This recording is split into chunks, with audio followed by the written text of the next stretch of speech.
ایک آدمی سوال کیا ہے کہ آپ نے احمد سعید ملتانی پر توہین رسالت کا مقدمہ کیوں کروایا تھا؟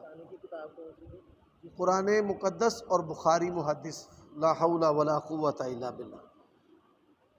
اب وہ اللہ کی عدالت میں پیش ہو چکا ہے، اس نے صحیح بخاری کی 50 کے قریب احادیث کا مذاق اڑایا، اور کالا کالا رسول اللہ، اس کے بارے میں کالا کالا رسول کی لڑ، ایسے گھٹیا الفاظ جو ہے نبی علیہ الصلوۃ والسلام کی زبان اقدس اور احادیث مبارکہ کے لیے اس نے استعمال کیے۔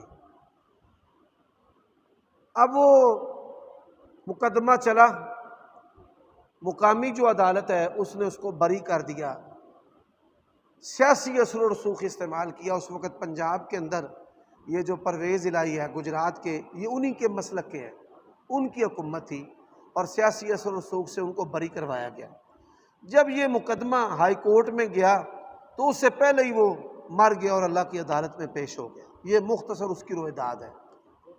اس کتاب کا جواب کئی علماء نے لکھا ہے، جس میں شیخ زبیر علی زئی رحمہ اللہ اور کراچی کے ایک عالم ہیں محمد حسین میمن حفظہ اللہ، ان کی کتاب نمایاں ہے، اور وہ کتاب آپ خرید کے پڑھ سکتے ہیں، انٹرنیٹ پر بھی موجود ہے۔